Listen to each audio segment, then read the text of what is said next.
This is my audience. Do you have your note?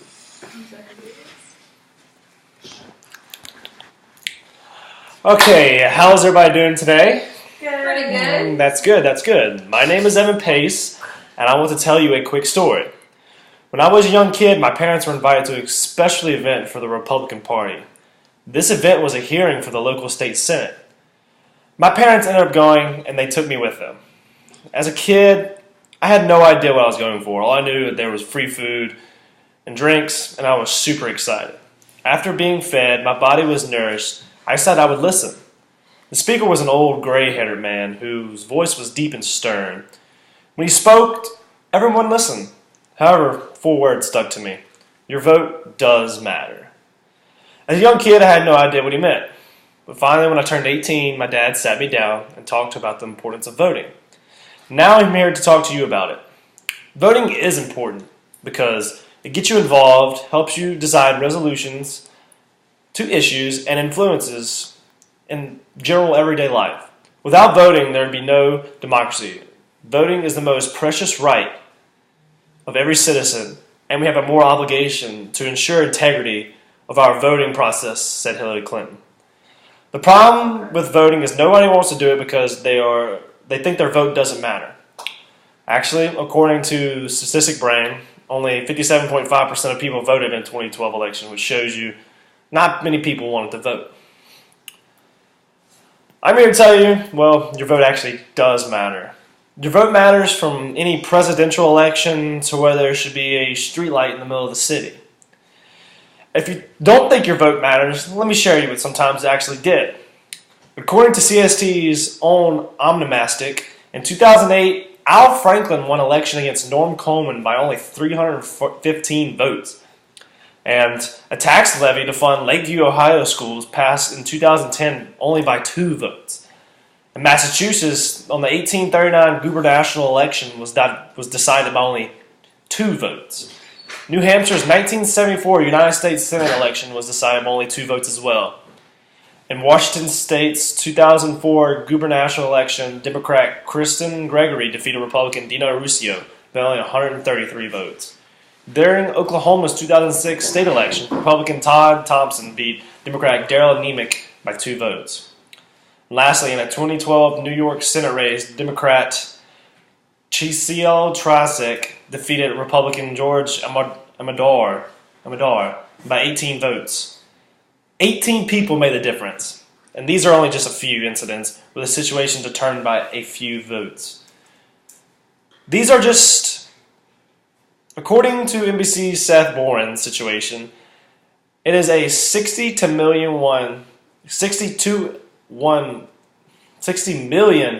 to 1 odds that you'll be deciding vote for a presidential election. But at the same time, this is the same notion for winning the lottery. So why vote?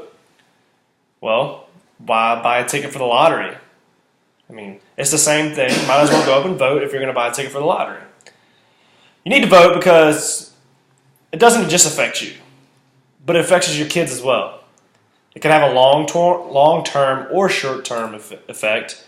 It can affect the country, the city, or even the state you live in. But most of all, it can affect the survival of the nation. We're lucky to have a democracy, and people have died and continue to die every day for your right to have this. According to dictionary.com, the right to vote comes from the Constitution and is defined as suffrage. So, I come in front of you, each and every one of you, and ask you, vote in every opportunity you get. My plan is simple. The more you vote, the more you get involved, the better this country will be. Your opinions will be different in situations and different from your peers, but that is what makes your voting so spectacular. Picture this. You lived in New Orleans when Katrina hit, and your house was destroyed.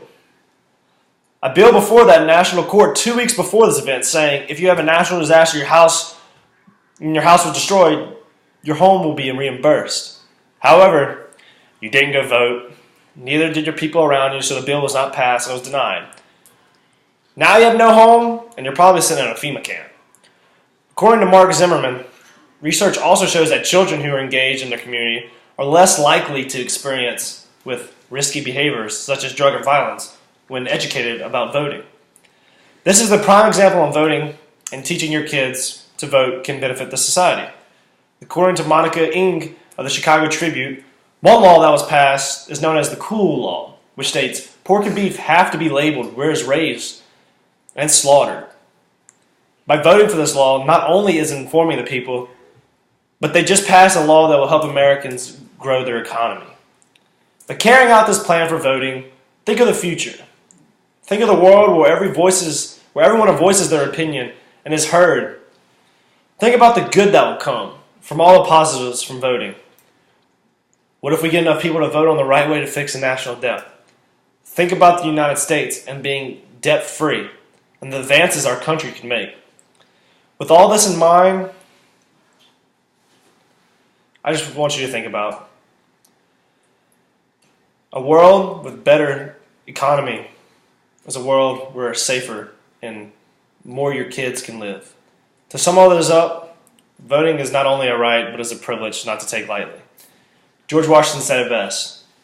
If the freedom of the speech is taken away, then the dumb and silent we may be led, like sheep, to be slaughtered. Picture this world as a different place, a better place. I plan to vote, so do you? Thank you. Yeah, that's the only try. Audience again. 1, 2, 3, 4, 6. Beautiful. How long was it? Killed It won't stop. He's Huh? a It won't teacher. stop.